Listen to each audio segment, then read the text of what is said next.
chimwa murume achiti wakaonekwa wasina mhosva.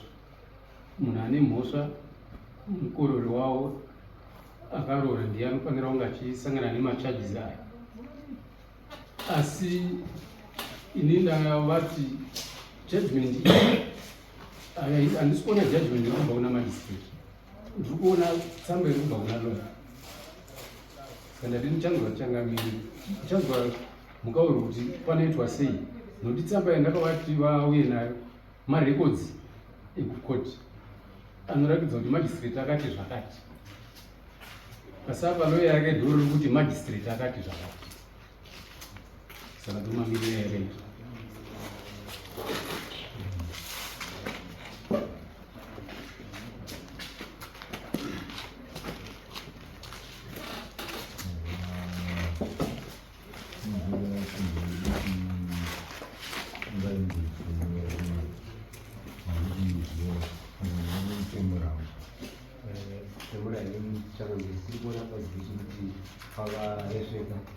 hapana statement ya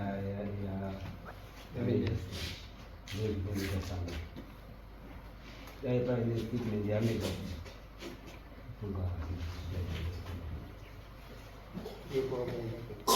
wakaenda kukoti wakapinda mukoti iri kana kuti wakagumira kameja wakapinda mukoti iri makagumira kameja kwakerwa akapinda mukoti ikatoka mukoti makapinda makamira mubhokisi iri kana akamira iri yakapinda mukoti ndoziva akamira mubhokisi koti iri yairi kazhinji inda ndakamirwa neloya asi yakapinda mukoti maitsamba yenyu irifanira kuti iro nyaya yapera majistrate taifanira kunyora kuti nyaya ita seyapera makati notiroya mapepa abva mukoti achiuya nemaloya varinoimaita sambende ona echikura makati anoda signature ya magistrate inopanza kuti akapfuura kuti nyaya inyamira tsamba iyi paikuperera ine signature yachimwa murume legal practice Zenas Chambers, asi handisi kuwana signature yamagistrate akatonga nyaya iyi kuti izvi ndo zvandakataura.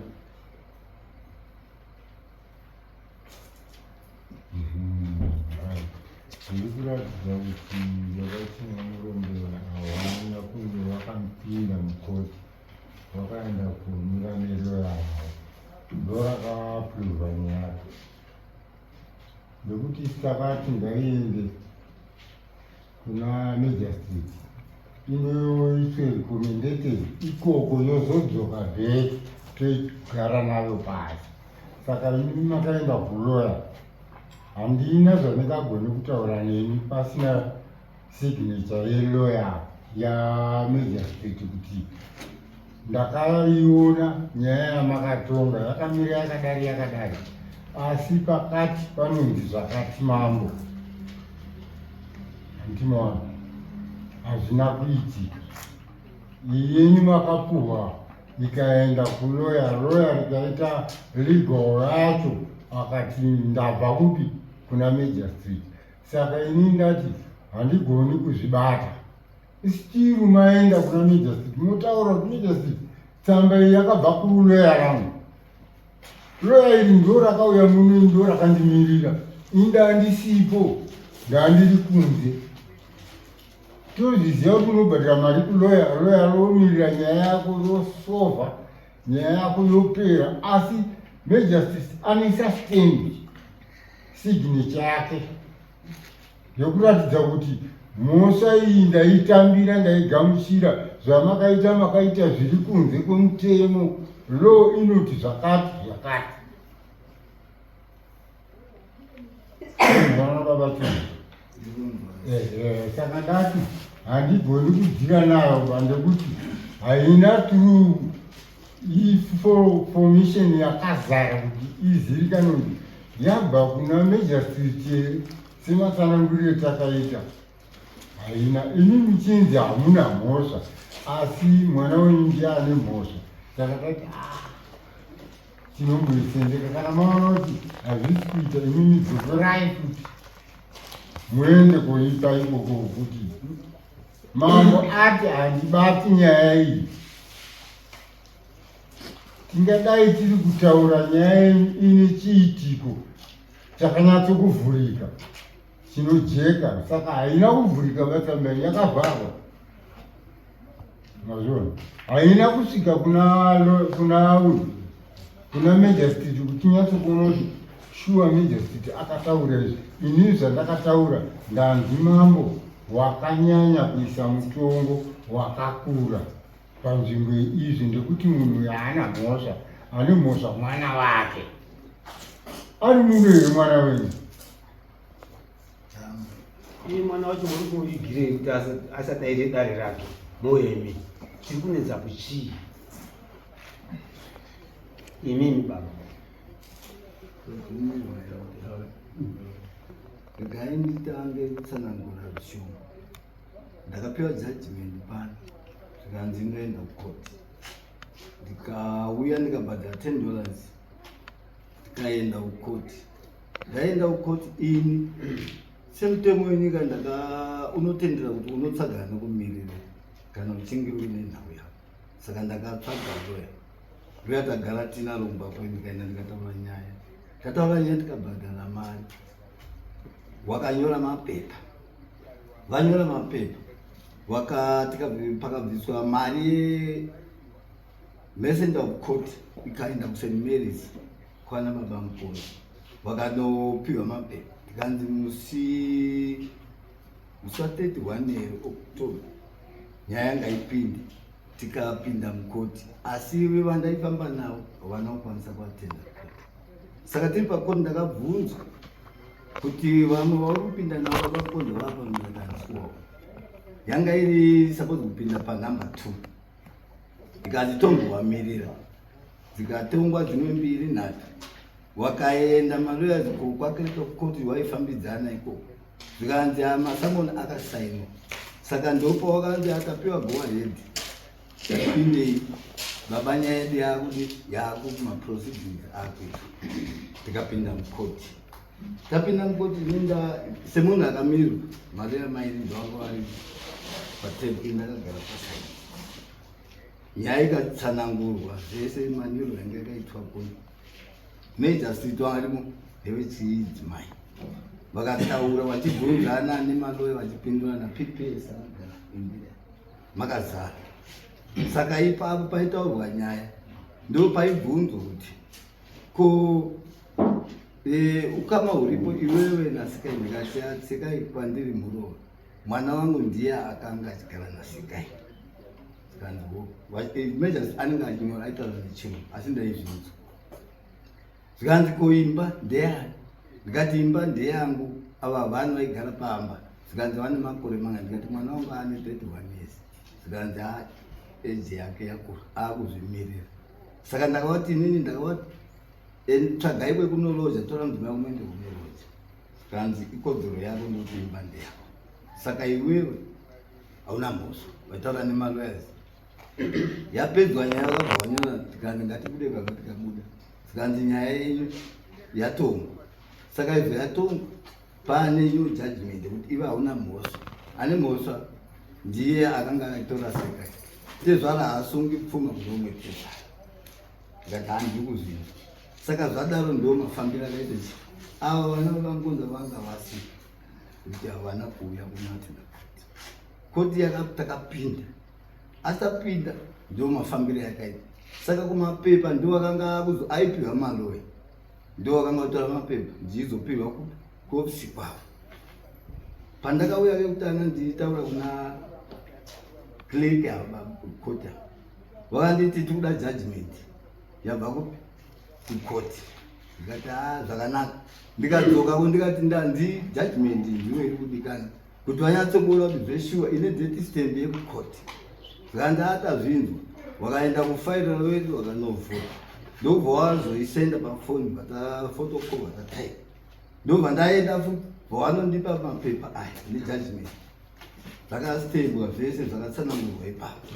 Zvikanzi zvinhu zvenyu zvakwana, kana paine any problem futi inenge iripo pasi, inenge ichida isusu munouya motitaura.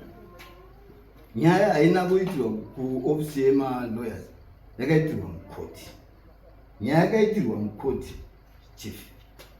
Asi kuti bedzi manyorero vanoita nekutsanangura sekuziva kwanoita kirikava nezvavari kudima, ina handigoni kuzvipikisa. Asi ndiri kutaura dare renyu kuti nyaya yakaitirwa pai, yakaitirwa mukoti.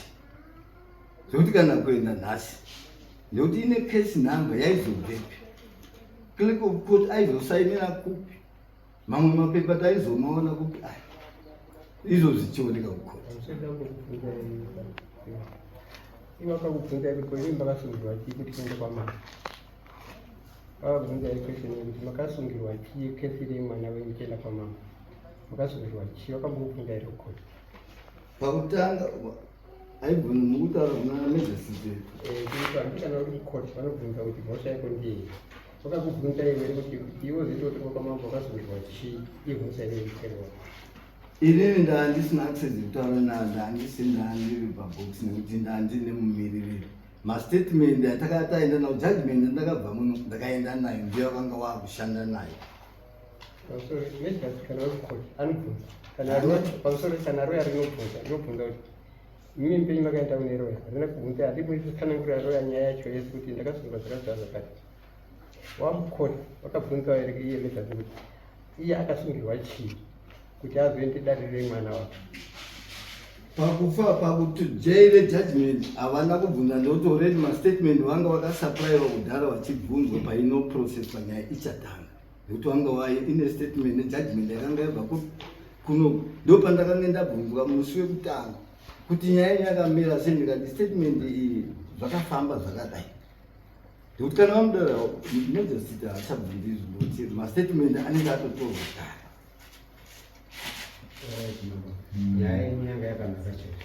Inini maasina mhosva dzekutaura nayo. Asi mhosva yanga ine mwana wenyu handizveni. Saka imi maisa vanhu vanga makatomboya kumirira mhosva iyoyo mudare ramama yanga inowaridza. Vanhu kana vari kurambana vanorambana vari wangani, vari 2. Tezvaro hambodikanwipa. Ini baba wemwana wangu akaroora mukadzi handingodiwipa, vanosiyana vari wangani, vari 2. Saka imimi nyaya yenyu yanga iri pakuti sei makazomirira nyaya yemwana. Dare rakati sei makazomirira nyaya yemwana imimi. Mwana wacho ari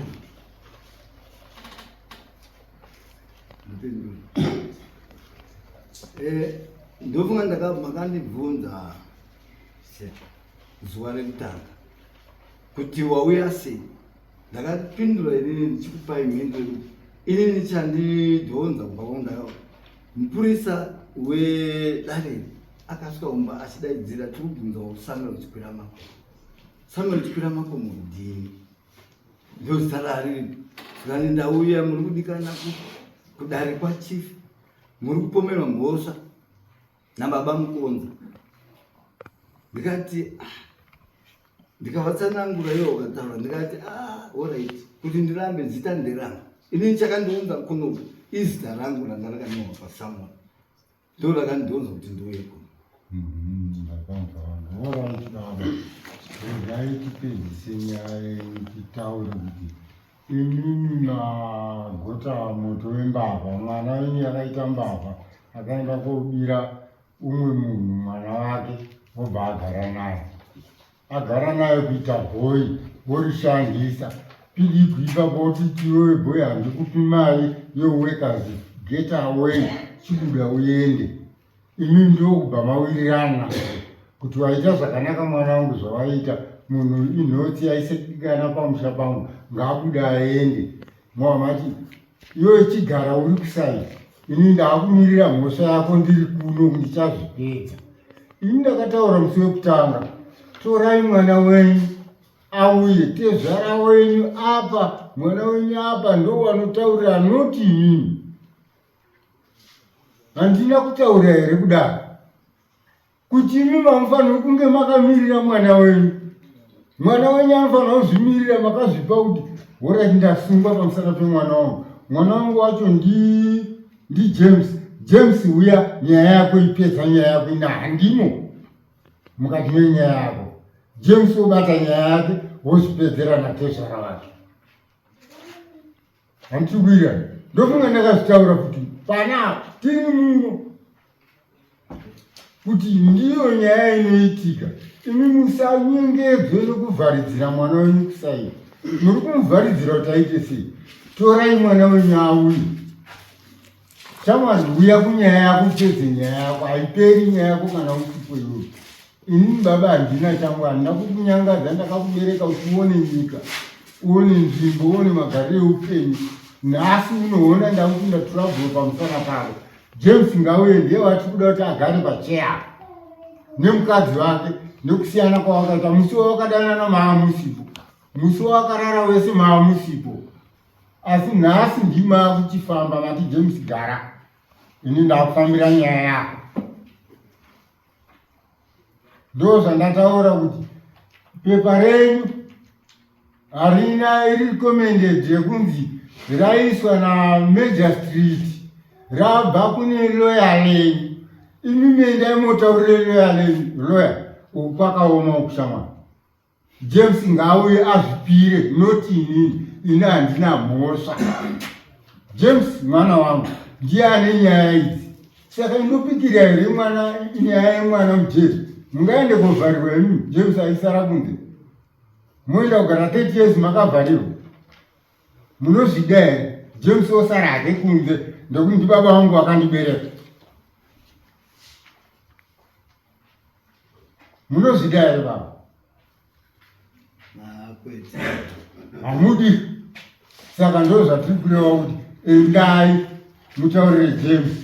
Kana lawyer lenyu ngariite nhoroondo yekuti James uya utsanangure chidau chako chaichi chaichi, usatambudze mubereki wako. Nometa kuti akakubereka kuti uone nyika, haana kukuberekera matambudziko, akakuberekera rugare rwepanyika. Saka tuya James ugara. Dari James tiri kutaurirana naye nemudzimai wake navanasezvara vake, imimi dzenyu inzeve muchingotetekera zviri kutaurwa. James aribviswa ng'ombe ngani, shuwa akagara nemwana wemunhu kwemakore akati, asi haana kumubhadhara, aimusenzesa semukadzi. Asi mukadzi uyo akazodzoka womudzinga kuti out, handina sendi randinokupa, famba uende. Ndokarati aiwa, imi kana musina mhosva chisimukai, mobuda pamakagara, moenda kuona loya lenyu. Loya iroro moritsanangurira chidau chaicho chaicho chine donzo redu, ndokuti imimi dai muri mune mudzimai wenyu muri kurambana, ndiyo nyaya yatinofanira kuenzanisa. Kwete kuti ndoda kuenzanisa mwana wangu ari kukaroni, muroro wacho ari kwaFombe. Baba ndisisai kuona kuti mune contact mwana wenyu, kuti mumirire mwana wenyu, makamutembarara, saka hazvibatsiri pamudare manje. Hatitongi nyaya dzakafanana idzodzo, ndisisai siyanai nevanhu vairiwa. Mundopa James nyaya yake, kana ari Stephen mupe nyaya yake. Stephen wozoomera ega, mungazotobatsire Stephen imimi kana James. Akuchema chema kuti baba ndoita sei, ndatsva kudumbu kumusana kwatsva kwapuka chekuita handina. Mochimutaura kuti mwanangu, nyika kai ndakakutaura kuti ugere panyika, gara nevamwe zvakanaka. Wonzwisisa, kwete zvamuri kuita, munoswera kufamba baba. Makumbo anopinda mukati nekuraswera muchingotenderera nenyaya dzaJames. James akagara so. Kana riri basa unoziiswa basa, kumbira pabasa uende kopedza nyaya dzako wodzoka kubasa. Ndo mutemo watinodziya nawo. Ende hatidi kupoterera basa, ndatoona kuti imimi hamuna mhosva, but muri kumanikidza kuti James usauye nepamusana pei. Muri kurambidza mwana wenyu kuti asauye kuatenda koti yake chaiyo, yamunoziva kuti vakanyengana vari 2. Vanorara wese mugundezi wari 2. Nhasi munorana nemuroora wenyu, muri kumirirei panapa? chamuri kunyanya kuvavarira chii?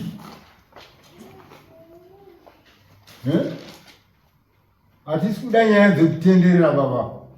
Kana tinotenesa varume vese vakagarapo vane nhau dzavo dzavanokuruka izvi vachinzwa kuti baba vaJames vari kumirira James, asi James ari kunzi gara kubasa. Zvinoseedza here nhai shamwari? Munoziona zvichibatsira here? Mungaendere mujeri raJames ndokuti mwana wangu ine hafaniri kuvharirwa. Ndini ndakamubereka, vharirai inini mundisungirire ndoenda koopika. Mbuya vanoti yavo kurambana nemukadzi aisi mumhaka yaJames ndini. Takazvitarisa ndini imini makakodzera asiyana nemukadzi. Ndinoita ndikutaura ndimupurisa wataura hanzi akandakanamunyora mhosva idhisiri. Mhosva yatakamunyorera pabepa ratakamunyorera. Takanda chimunyorera achinzi baba chikwira makomo wakaenda kumba imba ndeyawo shuwa ndizvo. Asi iwo ndo wakaenda wakasvika padzinga chimuroora. Saka takavanyora tsamba kuti baba chikwira makomo muri kudaidzwa namambo kuti muzopindura mhosva iri pakati penyu namukodzi yekudzinga muroora wani wenyu. Mazvona? Saka ndo nyaya yandakanyora papepa. Ndoda waedza kungogasa pamusoro saka ni baba uchikwira makomo inyaya kudai. Makasunga muchinzi mukudzinga muroora paumba. Haina kuti mukomana wenyu ndari kudzinga muroora, asi ndi makanzi mukudzinga muroora. Ndizvo? Nyaya yakazoenda kukoti. Vakasvika vachitaura kuti inini ndakasungirirwa nyaya yekuti ndakadzinga muroora kukoti. Changamidzi pamusoro nyaya iyi yakanaka. Muri munoenda pese, munoguma kuenda pese kuna magistrate, kuna DA, kuna kupi kwese munoguma pese. Saka imimi mukabva pana avo musati vamanikisa, imi mukabva vandochangamira moenda kuna PP uya motaura naye masikire makatani makaita kukwira makomo. Zvose anobva nenyaya yakaenda kuroya inobuda isepa yatopera nyaya. Aiwa, ndawatsanangurira babavo wanzwisisa zvandataura kuti baba dzokerai nemotore James, ndekuti mukaramba muchitenderera murimi umba ndenyu. Ndimakatoona mwana wenyu nemuroora wenyu kwavapa pekugara. Mazoona nhasi munokushata kwazvo mobva mati James mukadzi wako upanapa uona uchapa urubitika chito kudai chichi mwoyo wenyu mukadzi wako tsvakaipenyu pekuti muloje. James anoti aiwa inini baba kwekuloja handina, mari yacho handina yekuenda kuloja, saka ndinoda kutogara hangu mupi mumba muno. Asi kana zvichikodzera bvisai muroora ndiani kuchapa indoswera ndiri kubara. Saka makaita simba ndokuti buda uende ndimfuyo sabhadhara uyu munhu asendera mahara. Saka isikaida James zvandiri kutaura ndichataura futi ndina loya ndina mudzidzi wacho tokurukura nyaya toinzwa. PP wacho anenge aripo ndianonyora zvese achitaura awotaurawo ashuwa zvakazvidari nepamusoro pekudari. Saka imi baba hamuna nyaya yandingatonga nenyu kana kuti ndingakupei mhosva yekuti endai mobhadhara uko. Aiwa, tiri kuda James pano mudaro. Dai magariro makaita makagarawo nditaura kuti ndiye James handina kumutadzira, asi ndakamubereka kuti aone nyika. Vati iye ndiye akunditurika, akudisai pamhando yemuti kukupatika. James asa haana problem. Ndo zvandaramba ini kuti handisi kuda kutenderera baba, ndiri kuda James agara apa. Imimi wacho muchigara uko muchitetekera nyaya yaJames chimutonga rapa. Imi makagara here muchiona kuti mwana womutu ane nyaya apuhwa mhosva ndeyake mutongo ndewake. Kana kuri kuenda kovharirwa enda woenda James kovharirwa matomusarendera. Ndodaira kuti ndizvo chete baba manga haya musachasumudzenyu roko zvatataura ndizvozvo. Kana matetekera imi beki dzokai monogadzirisa mapepa motaurira James wouya, kana ari Peter wouya totaura naPeter zvakanaka, noti imimi. handizivi ndaandikumbirawo sepamutemo munhu kana akura anenge akuzvisarudzira zvaanoda.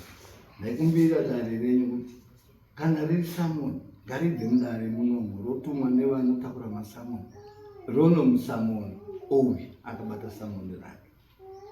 Ndaiona kuti zvikaitwa saizvo zvinenge zvafambiswa nenzira yemutemo. Inini vana vemazuva ano aya anokupande kuti anogona kukurova, anogona kukurambira panenge pasina pepa. Saka pepa rikaenda nevanotakura mapepa zvimwe. Inini handina kuuya kuzodipinda mwana mudare panotaurwa zvinoonekwa saizvozvo, asi handina pfungwa yedu.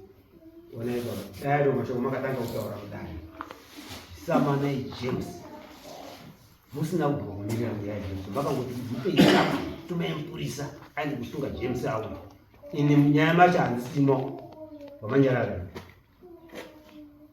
kami makanga muri toripo muchivedza kuda kumirira James kuti muende kwesoko nekuroya nekui makuda kumirira James iye aine mhaka dzake. Saka baba ndiri kuda kutaura nedare Zipepa ndazi James ari kushanda kupi? ndinodhindisa mapepa haashandi. Ndinodhindisa mapepa kuti aiswe stembe ndotoenda kuti nawo kumaloya ndiwo vanoenda kuna meja kuti ina handigoni kuenda direct. Kati James ari kushanda kupi? Kwamunoti ari kure kunze kwenyika. Ari kuBritain. Ari kuAmerica. Ari muno muZimbabwe. Kana ari munomuka munotomuti James dzoka kuno kumba. Ndiri kuda kuno kunenyaya ndekuti ndikata kutuma purisa vanhu imari yenyu. Umwe kana yakasimba kuti aende Harare wondotora James wondomusamona.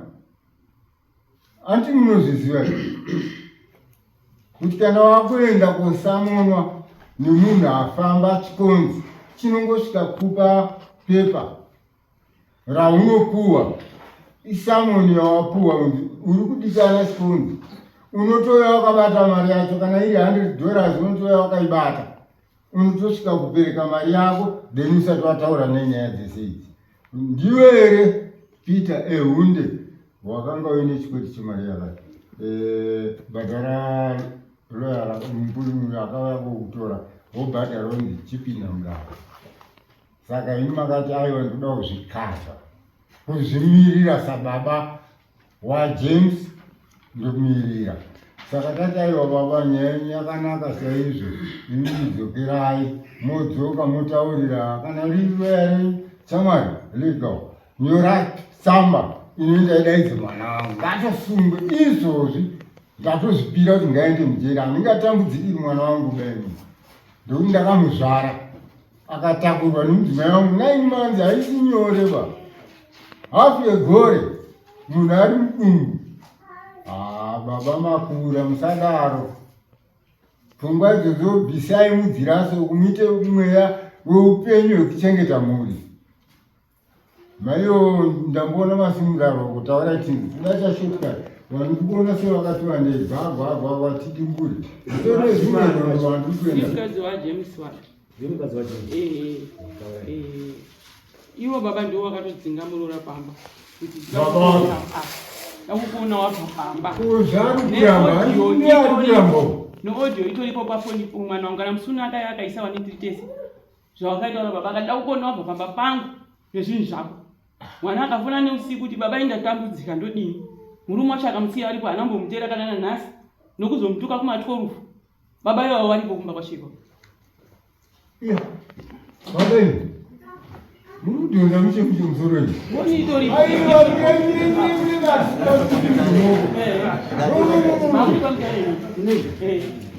Mamuri pamutare. Mamuri pamutare.